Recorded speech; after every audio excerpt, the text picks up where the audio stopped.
Chrysler says that sedans will return, or something like that.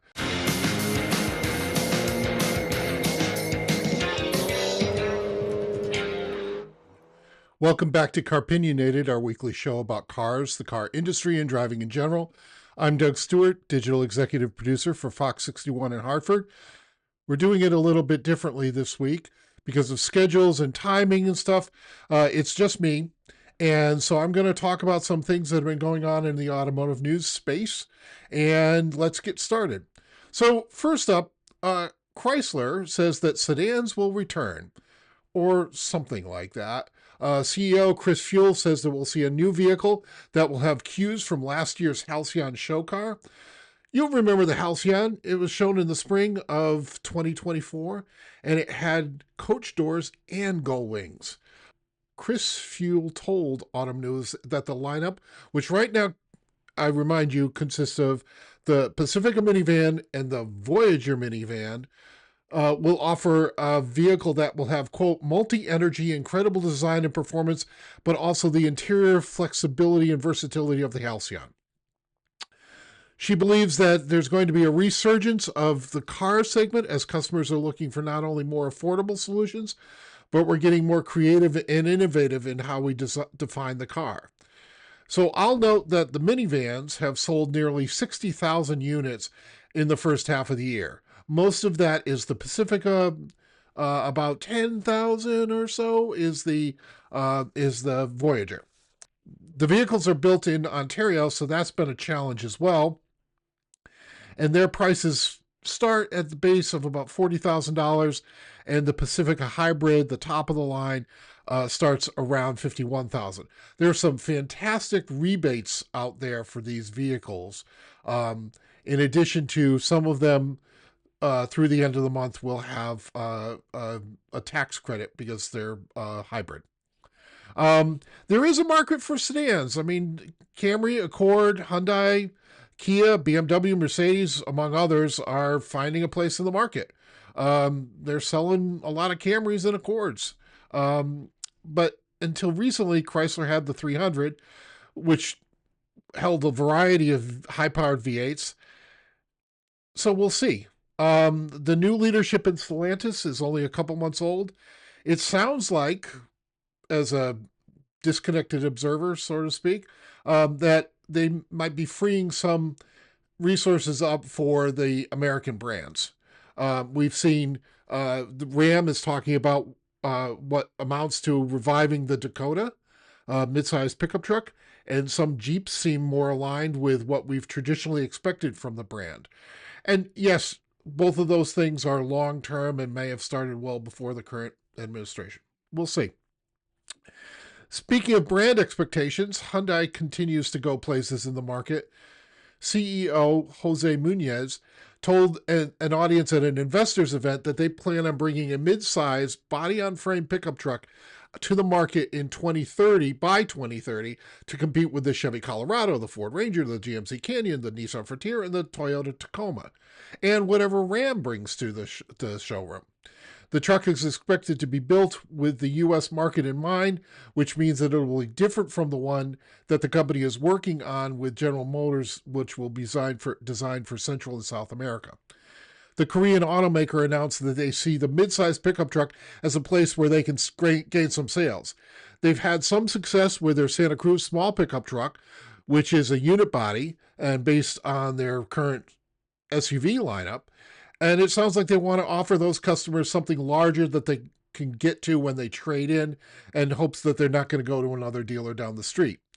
We've seen Hyundai, Genesis, and Kia show that they can make highly competitive vehicles equipped with all the powertrains that the customer expects. Maybe it's got a V8. Who can imagine a Sonata with a V8? Anyway, we're hoping it doesn't look like the Kia Tasman pickup truck that they showed a couple months back.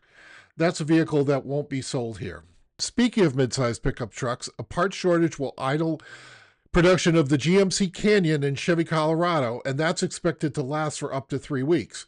According to The Drive, the shortage will pause production at the Wentzville assembly plant near St. Louis from September 29th to October 20th.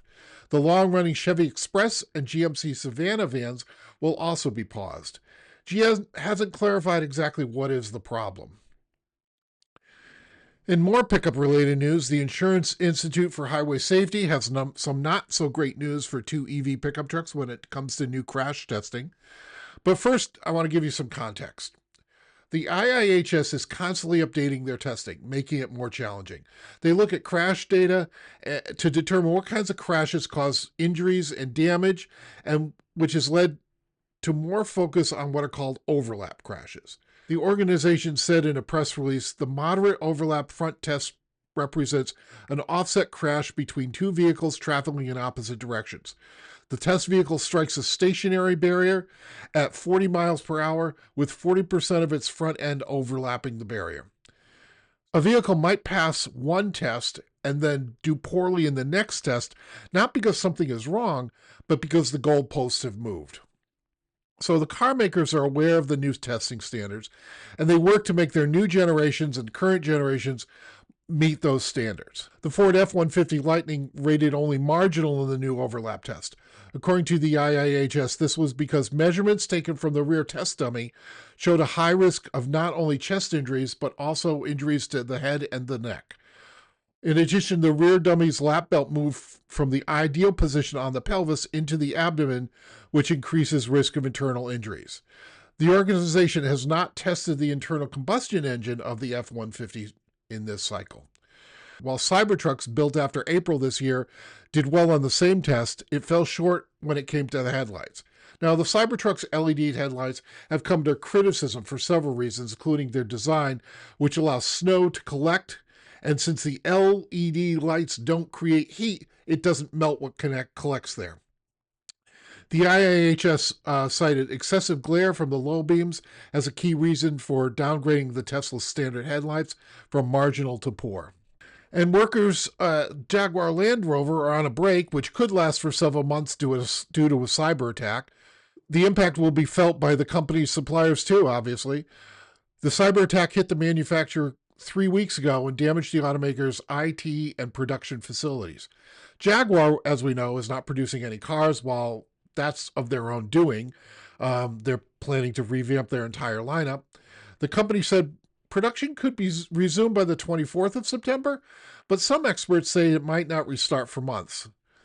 According to British media, on September 1st, Jaguar Land Rover detected an intrusion in its IT systems and responded by shutting down systems to contain the damage. Sales, registration, and production lines were brought to a standstill. The company stressed there's no evidence that consumer data was stolen, although it acknowledges some data might be impacted and regulators have been notified. Back here in the U.S., the automotive data collection company Carfax says we are entering the season's most dangerous driving season, the fall. According to Carfax data, fall accounts for the most crashes in 39 out of 50 U.S. states, even more than winter. States that saw the most crashes in the fall include New York, New Jersey, and Massachusetts. However, Connecticut, Vermont, and New Hampshire are some of the 6 states across the country where winter presents the bigger risk. They say shorter days might mean more driving in the dark, on slick roads that are covered in wet leaves, and the risk of wildlife collisions spikes as deer migration season begins. Younger drivers are also more vulnerable in low visibility and high hazard conditions, and all that is exacerbated by the distraction of phones, according to Carfax. And finally, Ford is moving.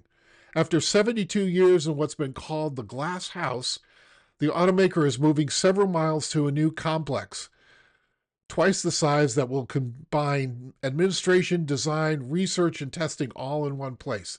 The company has said when the state-of-the-art building is complete, 14,000 employees will be within a 15-minute walk, enabling better collaboration. It's expected that the new facility will cut energy consumption in half.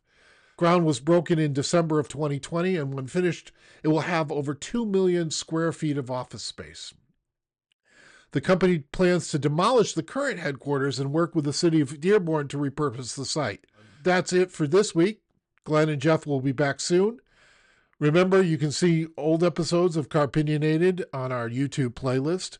When you're there, hit like and subscribe, and we'll see you next time.